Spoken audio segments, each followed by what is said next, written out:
चलिए, हेलो बच्चों, कैसे हैं? अच्छे। तो देखिए, आज से हम लोग 2023 का साल भी पेपर करेंगे, ठीक है? तो इसमें 41 सवाल जो है, पहला सवाल देखें हम लोग। तो देखिए, पहला सवाल है, किसी वस्तु का क्रय मूल्य और विक्रय मूल्य का अंतर कितना है? 240 ना? क्रय मूल्य और विक्रय मूल्य का अंतर 240 है। यदि लाभ प्रतिशत 20 है तो विक्रय मूल्य ज्ञात कीजिए, ठीक है? तो देखिए, क्रय मूल्य और विक्रय मूल्य वाला हम लोग पाठ पढ़े हैं।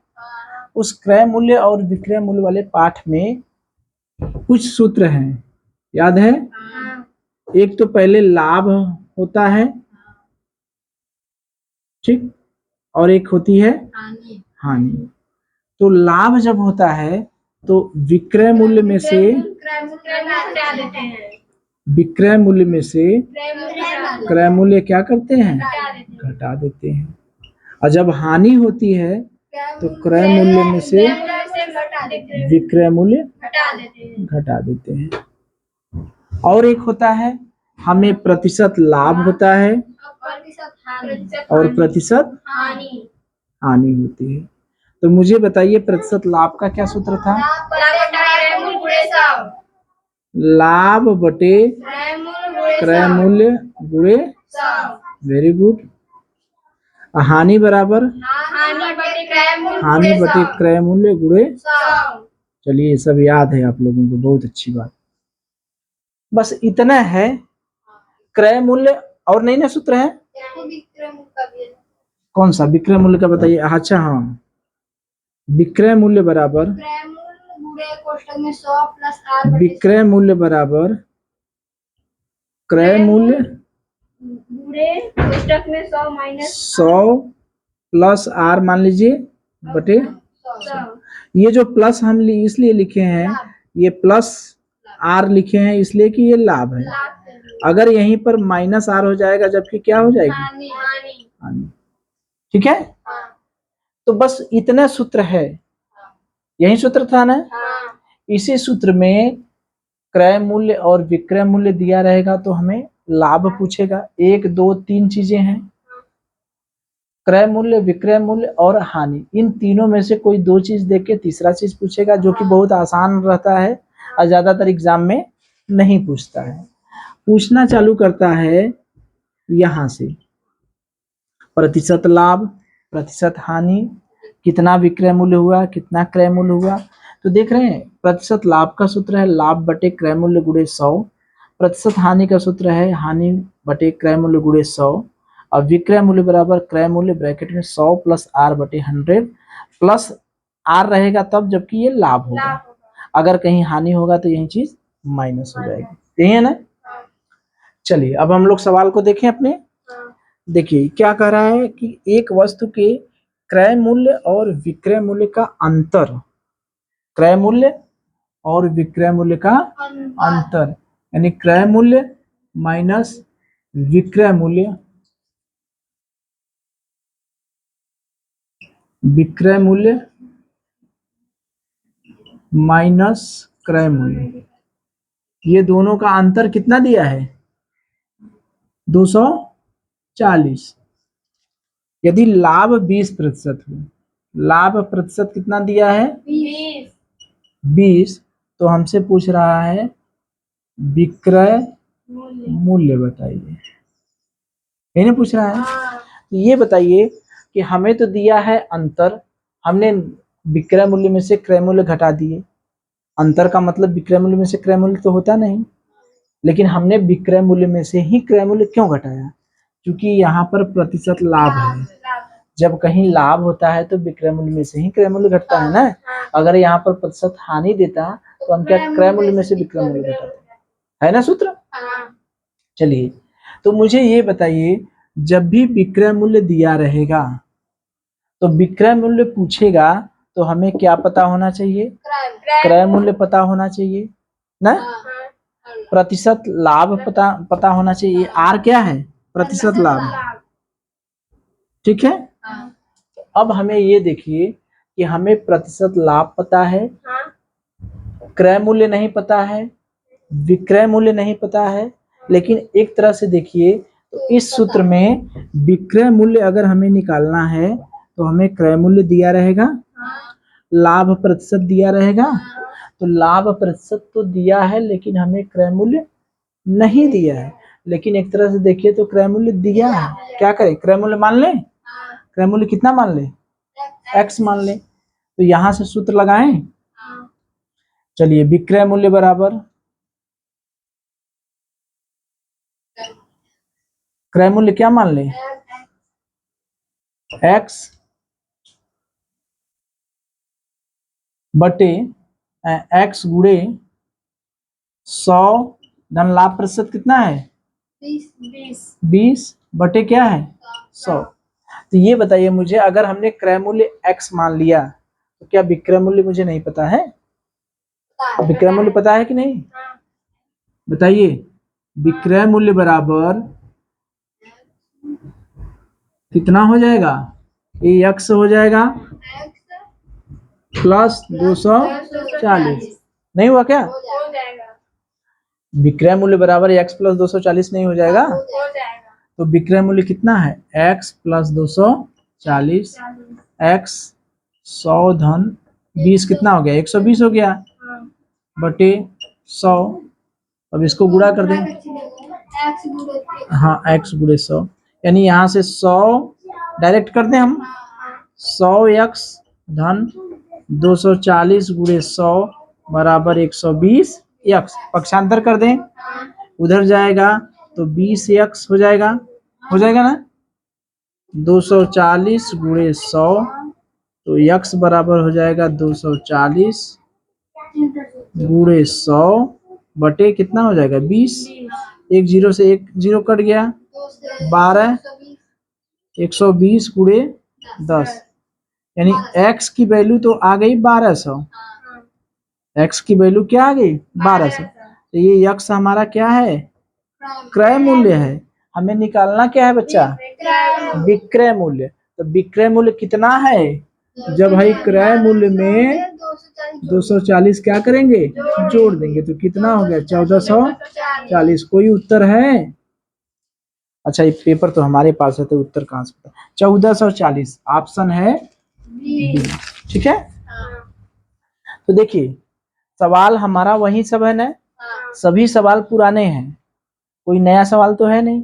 विक्रय मूल्य पूछ दिया, यहाँ पर चाहता तो वो क्रय मूल्य भी निकलवा सकता था, सवाल वही देता, सवाल यही देता, हमसे क्रय मूल्य निकलवाता, तो क्रय मूल्य निकलवाता तो कितना उत्तर रहता 1200। तो हमारे पास ये सूत्र है, जहां भी प्रतिशत लाभ निकालना होता है तो या तो हमें लाभ दिया रहे, क्रय मूल्य दिया रहे, तब भी निकाल सकते हैं। प्रतिशत लाभ का 2 सूत्र था, याद है, एक विक्रय मूल्य वाला, जब कहीं विक्रय मूल्य निकालना रहता है तो क्रय मूल्य गुणे 100 धन r बटे 100, यही सूत्र रहता है। तो ये निकालना है, जब विक्रय मूल्य निकालना रहेगा तो हमें क्रय मूल्य भी दिया रहेगा, लाभ प्रतिशत भी दिया है। यहाँ पर लाभ प्रतिशत तो दिया है लेकिन क्रय मूल्य नहीं दिया है, लेकिन इनडायरेक्ट रूप में विक्रय मूल्य और क्रय मूल्य का अंतर तो दिया है। तो हम एक ठो x मान ले, क्रय मूल्य को x मान ले, तो क्रय मूल्य को x मानेंगे तो विक्रय मूल्य x धन 240 हो ही गया। सूत्र में मान रख दिए, x का मान निकल गया। अब अगले पेपर में इसी सवाल में कह देगा कि क्रय मूल्य निकालिए, जहां एक क्रय मूल्य और विक्रय मूल्य का अंतर दिया है, हमें हो सकता है योग दे दे, ये भी तो दे सकता है भाई, सवाल बदलने को तो कुछ भी बदल सकता है। तो वहां पर भी x मानेंगे, x का मान कुछ दूसरा आ जाएगा, विक्रय मूल्य में आ जाएगा ना, हल हो जाएगा। चलिए देखिए, ये जो 42 है इसमें है, एक पानी की टंकी की लंबाई चौड़ाई ऊंचाई, यानी पानी की टंकी की लंबाई चौड़ाई ऊंचाई दिया है 11 मीटर, 10 मीटर, 9 मीटर, यानी टंकी कैसी है, घनाभ। यदि टंकी से 6 मीटर ऊंचाई तक भरी हुई है, टंकी पानी से 6 मीटर ऊंचाई तक भरी है। चलिए भैया ठीक है, तो पानी की टंकी का कितना भाग खाली है? पहला ऑप्शन है 1/4, दूसरा 1/3, तीसरा 1/6 और दूसरा 2/3। ठीक है, चलिए तो हम लोग देखें। चलिए तो देखिए, पानी की एक टंकी है, तो हम लोग घन घनाभ पढ़े हैं, आयतन वाला पाठ। उस आयतन वाले पाठ में घन था और घनाभ था, याद है? तो घनाभ का आयतन था, लंबाई, हाँ बताइए, लंबाई गुणे चौड़ाई गुणे ऊंचाई। घन था तो घन का आयतन भुजा के खाते 3, यही था ना? चलिए, तो ये घनाभ है, इसकी लंबाई दिया है, एक पानी की एक टंकी है जिसकी लंबाई है 11 मीटर, चौड़ाई कितना है 10 मीटर और ऊंचाई है 9 मीटर। अब देखिए पानी इसमें कितना भरा है, 6 मीटर। 6 मीटर तक पानी क्या है, भरा। अब बकिया सब क्या है, खाली है। तो हमसे पूछ रहा है कि कितना भाग खाली है। तो देखिए दिया कुछ नहीं है, मतलब पूछ कुछ नहीं रहा है एक तरह से। देखिए तो अगर हम पूरी टंकी का पानी आयतन निकालें, आयतन किसका, पूरी टंकी का, और आयतन निकालें भरी टंकी का, ये ना करेंगे। तो पूरा टंकी कितना है, 11 सेमी लंबी, 10 सेमी चौड़ी और 9 सेमी ऊंची। 9 सेमी ऊंचा है ना, हाँ ऊंचाई 9 है। तो 11 गुणे 10 तो कितना हुआ, 11 9 99, 990, यही ना हुआ, सही है ना? 11 गुणे 10 गुणे 9, सही है ना? 990। अब आयतन का मात्रक क्या होगा, मीटर क्यूब या घन मीटर, ये कहेंगे ना, चाहे मीटर क्यूब कहिए चाहे घन मीटर कहिए, कुछ कहिए। अब देखिए इसके बाद ध्यान देने वाली बात है, ये तो सब जान रहे हैं भैया, टंकी है, घनाभ है, लंबाई दिया है, चौड़ाई दिया है, ऊंचाई दिया है, आयतन निकाल ही लेंगे। भरा कितना है, 6 मीटर। 6 मीटर ऊंची भरा है, तो लंबैया तो यही ग्रह रहेगी, चौड़ैया तो 10 रहेगी, ऊंचैया 9 9 होके क्या हो जाएगी, 6, है ना? तो 660 घन मीटर, है ना?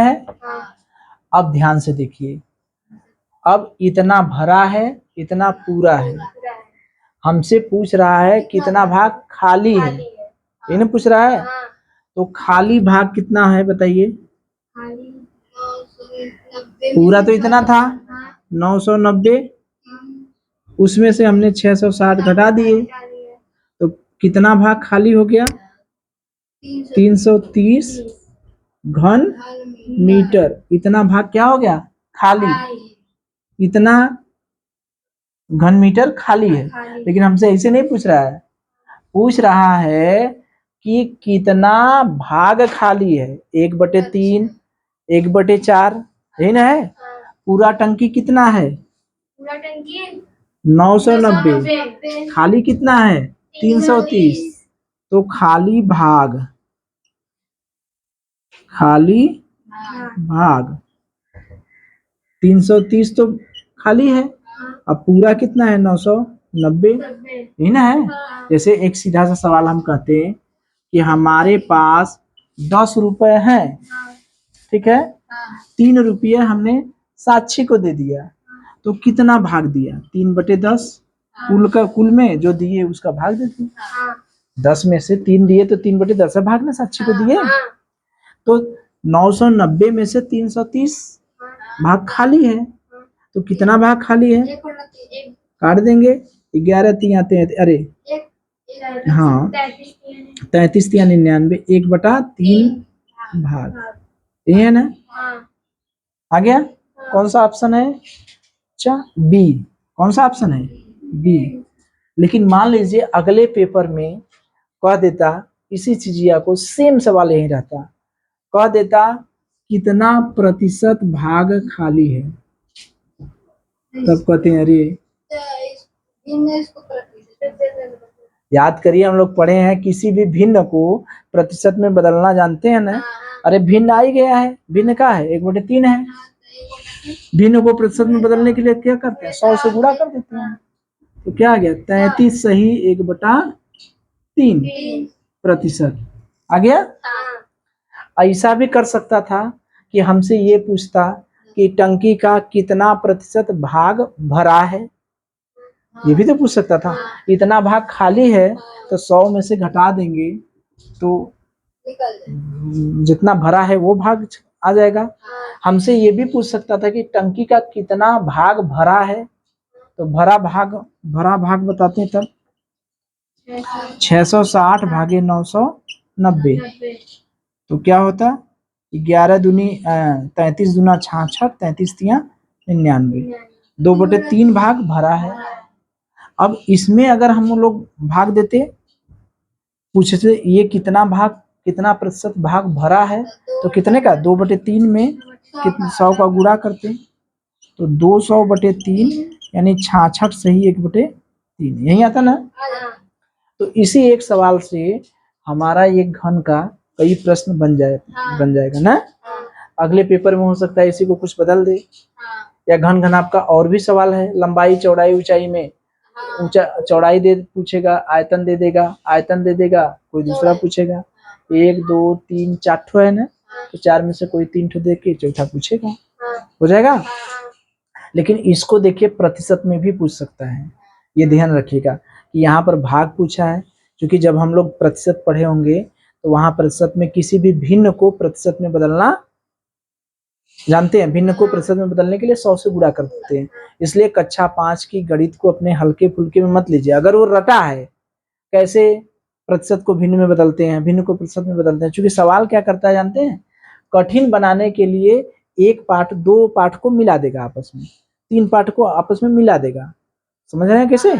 जैसे इसको प्रतिशत में बदल देता अगर, तो इसमें क्या पाठ मिला दिया, इसमें आयतन वाला भी पाठ है, प्रतिशत वाला भी पाठ है।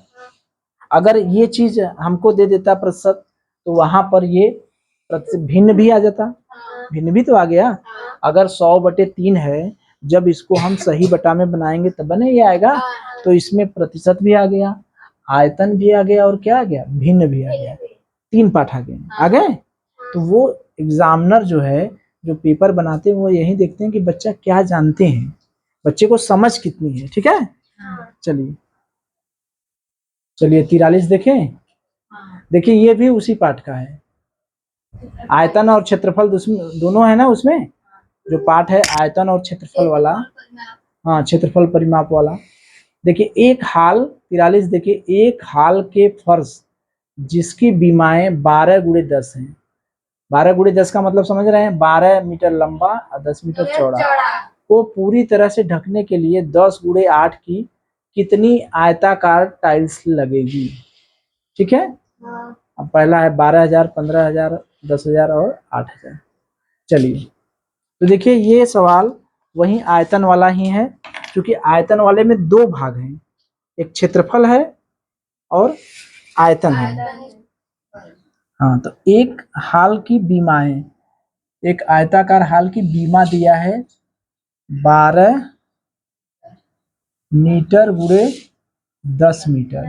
देखिए ये सवाल हम लोग पढ़ रहे थे, तो हमने गुणा का मतलब बताया था कि 12 गुणे 10 मीटर लिखा है, इसका क्या मतलब है,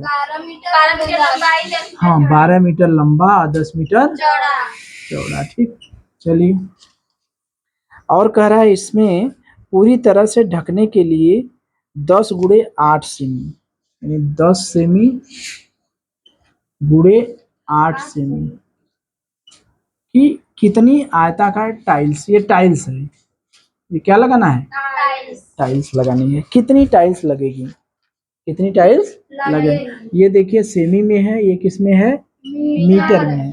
तो याद करिए, हमने बताया होगा, बार बार बताया होगा कि जब कभी भी मात्रक अलग अलग रहे तो उसको मात्रक को क्या करते हैं, समान। तो ये मीटर है, तो इसको हम लोग क्या किस में बना ले, सेमी में। 1 मीटर में कितने सेमी होते हैं बच्चा, 100 सेमी। तो 10 मीटर में 1000 सेमी, 2 ठो शून्य इसमें भी बढ़ा देंगे। 12 मीटर का मतलब 12 पर 2 शून्य सेमी है। तो यानी हमें जो हाल है उसकी लंबाई हो गई 12,000 सेमी, चौड़ाई हो गई 1000 सेमी। उसमें जो टाइल्स लगानी है वो हो गई 10 सेमी लंबी और 10 सेमी 8 सेमी चौड़ी। हमसे संख्या पूछ रहा है तो याद करिए संख्या का हमने सूत्र भी बताया है कि जहां पर संख्या निकालना हो वहां पर कुल क्षेत्रफल बटे एक का क्षेत्रफल। वेरी गुड, चलिए आप लोगों को याद है भाई, बधाई के पात्र हैं। एक का, और ये टाइल्सवा वाले में हम लोग कुछ और सवाल लगाए थे, याद है? टाइल्स वाले में जब संख्या निकल गई, एक टाइल्स लगवाने का खर्च इतना है तो उतनी टाइल्स लगवाने का खर्च कितना होगा। चलिए फिलहाल हम लोग संख्या निकालें, इसमें संख्या निकालना है तो कुल क्षेत्रफल का मतलब किसका, हाल में टाइल्स लगवाना है तो पूरे हाल का क्षेत्रफल निकालें।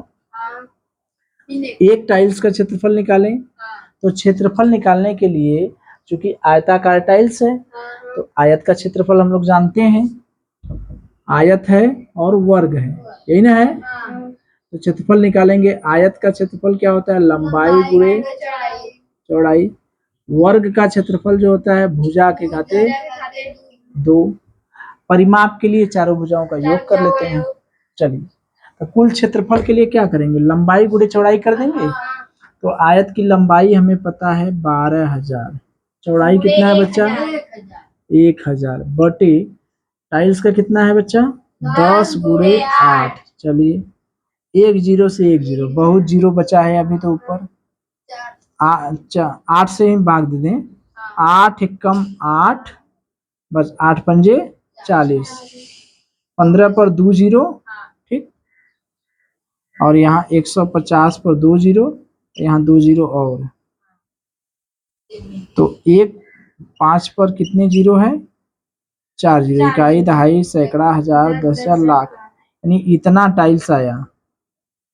कौन सा ऑप्शन है देखें, हैं कहीं कुछ गड़बड़ी हो गई क्या।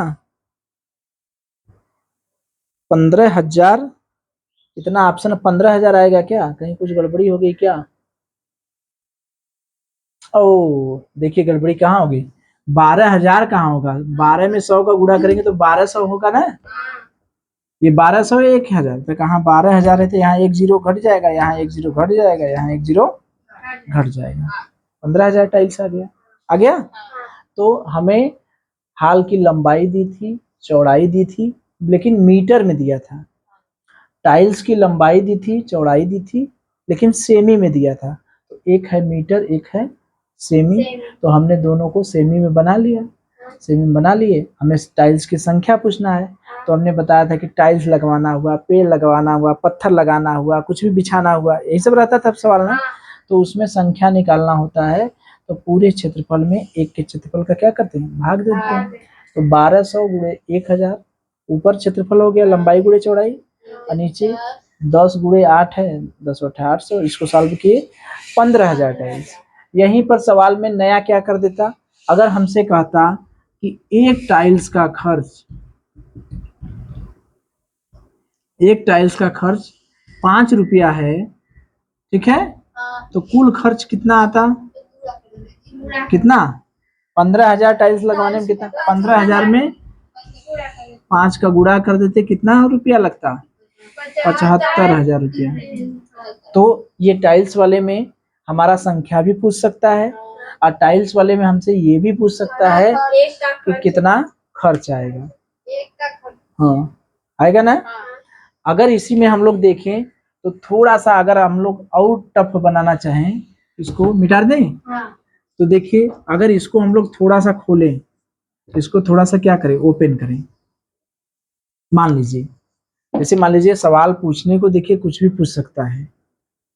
यहाँ पर संख्या है,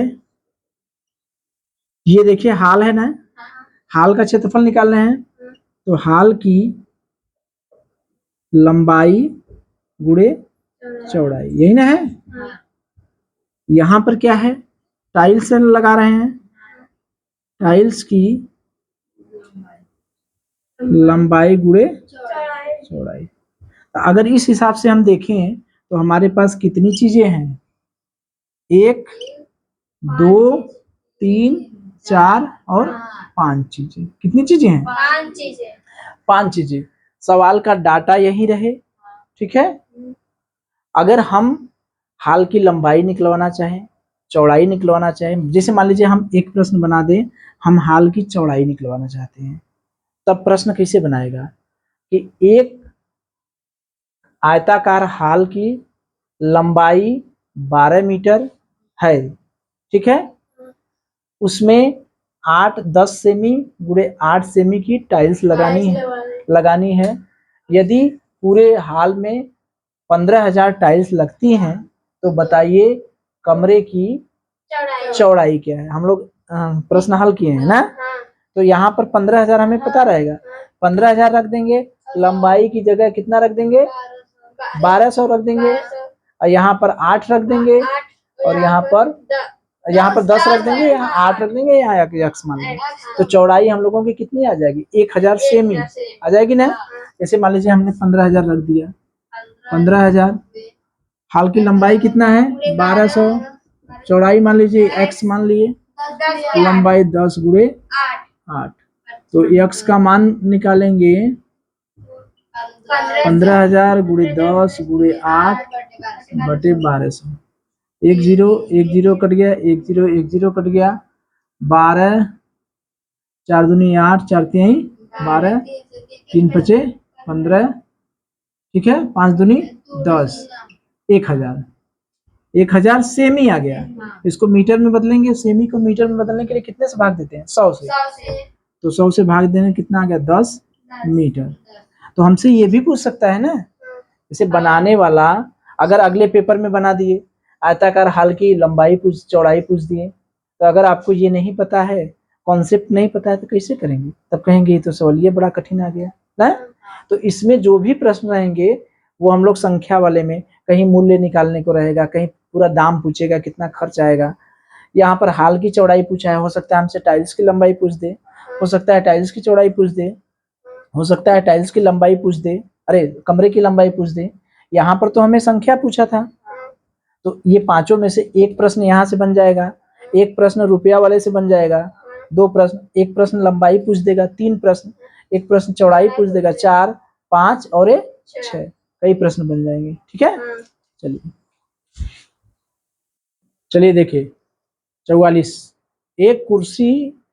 एक विक्रेता एक कुर्सी को 15% लाभ के स्थान पर 8% लाभ बेचता है, तो उसे 56 रुपए कम मिलते हैं, तो कुर्सी का क्रय मूल्य ज्ञात कीजिए, ठीक है। चलिए देखिए, अगर वह 15% लाभ पर बेचता, कितना, 15% लाभ पर के स्थान पर, यानी उसे 15% लाभ पर बेचना था, लेकिन वो बेच दिया क्या प्रतिशत लाभ पर, 8% लाभ पर बेच दिया, तो उसे कितने रुपए कम मिले, 56 रुपए कम मिले। तो हमें कुर्सी का क्रय मूल्य, यानी वो कितने में खरीदा, कितने में क्या किया, खरीदा। अच्छा, 15% के स्थान पर 8% लाभ पर बेच दिया, यानी 15 में से अंतर कितना हुआ इसका दोनों का, 15 माइनस 8 क्या प्रतिशत हुआ, 7%। अगर 7% कम बेचता है, यानी 15% पर बेचना था, 15 की जगह पर 8% में बेच दिया, यानी 7% कम बेचता है, 7% कम पैसा पर बेचता है, तो उसे 56 रुपया कम मिलते हैं, ठीक है। अगर जितने में बेचना था 7% कम में बेचता है, तो 56 रुपया कम मिलता है। यानी अगर 7% 1% कम लेता, 1% कम लेता, तो उसे कितने मिलते, 56 बटे 7 हो जाएगा, 8 रुपए कम मिलते, ठीक है। लेकिन हमसे क्रय मूल्य पूछ रहा है, तो क्रय मूल्य का मतलब कितने पर होगा, 100% पर, 100% पर कितना होगा, यानी 100 गुणे कितना हो जाएगा, 8, यानी कितना हो जाएगा, 800 रुपये। कौन सा ऑप्शन है, हाँ बी, ठीक है। तो देखिए, अगर 15% लाभ के स्थान पर 8% लाभ पर बेचता है, यानी बेचता 15%, लेकिन 15% पर 9 बेच के कितने पर बेच दिया? 8%। यानी कितना कम बेचा? 7% कम बेच दिया। तो उसे कितने रुपए कम मिले? 56। तो 1% कम बेचता तो कितना? 8 रुपया कम मिलते। तो हम 100% पर निकाल लें, यही हमारा क्या हो जाएगा? यही क्या हो जाएगा? क्रय मूल्य। ठीक है, चलिए चलिए देखिए 45 देखिए, एक मालगाड़ी जिसकी लंबाई 1 किमी है, यानी मालगाड़ी की लंबाई 1 किमी है। ध्यान से देखिए, एक मालगाड़ी की लंबाई 1 किमी है, 45 किमी प्रति घंटा की चाल से चल रही है। इस मालगाड़ी को 2 किमी लंबी सुरंग पार करने में कितना समय लगेगा? ठीक है, अब देखिए यहाँ पर क्या है, एक मालगाड़ी है, वो मालगाड़ी की लंबाई दिया है कितना है? 1 किमी। ये मालगाड़ी अपनी हो गई, इस मालगाड़ी की लंबाई है 1 किमी, इस मालगाड़ी की लंबाई है 1 किमी। ठीक, वो मालगाड़ी 45 किमी प्रति घंटा की चाल से जा रही है, यानी इसकी चाल भी दिया है 45 किमी प्रति घंटा की चाल से जा रही है। मालगाड़ी को 2 किमी लंबी सुरंग है, एक सुरंग है, क्या है? सुरंग। तो उसी में जोड़ लीजिए, मतलब प्लेटफॉर्म रहे या लंबाई रहे, या प्लेटफॉर्म रहे, पुल रहे, चाहे सुरंग भी उसी में जोड़ लीजिए। ठीक है, और या तो रेलगाड़ी रहे, मतलब अपनी लंबाई से ज्यादा रहे। अगर पतला सा तो है नहीं, ये सुरंग कितना है? 2 किलोमीटर लंबा है। सुरंग क्या है? 2 किलोमीटर लंबा है। सुरंग की लंबाई की दिया है 2 किमी। ठीक, सुरंग को निकलने में कितना समय लगेगा? यहाँ पर हमसे क्या पूछ रहा है? समय। समय, ठीक है। तो ये देखिए, ये सुरंग हमने बताया था कि रेलगाड़ी, ये वो वाला सवाल है, रेलगाड़ी किसी आदमी को पार करती है, खंभे को पार करती है तो खाली अपनी लंबाई लेती है, लेकिन उसके अलावा अगर कोई पुल को पार की, प्लेटफॉर्म को पार की, सुरंग को पार की, या कोई गाड़ी है उसकी लंबाई है, मतलब पतला सा नहीं है, कुछ लंबाई में है, तो वो दोनों को क्या करते हैं? जोड़ देते हैं। पढ़े हम लोग ने। तो अब देखिए हमारे पास यही एक सूत्र है, चाल बराबर दूरी बटे, यही ना सूत्र है, इसके अलावा तो कोई सूत्र है नहीं। चाल बराबर दूरी बटे समय। अब देखिए यहाँ पर ये भी किमी प्रति घंटा में है, ये भी किमी में, ये भी, कहीं मात्रक चेंज नहीं करना है, चाहे करना है कहीं नहीं करना है। तो चाल हमें दिया है 45, दिया है। दूरी जो होगी, दूरी में हम इस रेलगाड़ी की लंबाई में सुरंग की लंबाई क्या करेंगे? जोड़ लेंगे। जोड़ लेंगे कि नहीं? क्यों जोड़ेंगे? क्योंकि रेलगाड़ी जब किसी खंभे को या आदमी को पार करती है तब खाली अपनी लंबाई के बराबर दूरी तय करती है, लेकिन उसके अलावा अगर कोई पुल है, हाँ, या प्लेटफॉर्म है, सुरंग है, या तो रेलगाड़ी है, इन सबको पार करेगी तो उसमें क्या होगा? इसकी लंबाई जुड़ जाएगी। तो ये बताइए, 1 किमी तो इसका है, 2 किमी पुल का है, बटे समय को हमने क्या मान लिया? x। तो x बराबर 3/45, 45 यानी 1/15 घंटा। ठीक है, तो उत्तर यही आया होगा। हमें मिनट में दिया है, तो घंटा में न देके उत्तर किस में दिया है? मिनट में। तो घंटा को मिनट में बदलने के लिए कितने से गुणा करते हैं? 60 से गुणा कर देंगे, मिनट में बदल जाएगा। 15 चौका 60, कितना उत्तर आ जाएगा? 4 मिनट। कौन सा ऑप्शन है? डी। कौन सा ऑप्शन है? डी। तो ये देखिए वही सवाल है कि रेलगाड़ी पुल को, प्लेटफॉर्म को, सुरंग को, अभी हम लोग पढ़ रहे थे पिछला पेपर में, तो रेलगाड़ी वाला सवाल आया था, तो वही हमने ये भी कहा भी था कि अगले पेपर में वही सवाल को बदल देगा। कहीं मात्रक चेंज नहीं किया है, हो सकता है अगले सवाल में मात्रक चेंज कर दें, कर देते हैं ना। कहीं यहाँ पर पुल को पार किया है, सुरंग को पार कराया है, कहीं पर आदमी को पार करवा सकता है, या हो सकता है खंभे को पार कराए, तो यहाँ जोड़ेंगे। खंभे को पार कराएगा तो जोड़ेंगे नहीं, खंभे को पार करेंगे तब क्या होता है? 1। ठीक है, अगर रेलगाड़ी किसी खंभे को पार करती या आदमी को पार करती तो अपनी लंबाई है के बराबर, क्योंकि उसकी लंबाई तो होती नहीं। तो चाल बराबर दूरी बटे समय से, चूंकि रेलगाड़ी पुल को, सुरंग को, प्लेटफॉर्म को या कोई रेलगाड़ी है उसको पार करती है तो उसकी दूरी में उसका लंबाई क्या करते हैं, जोड़ देते हैं। ठीक है, चलिए।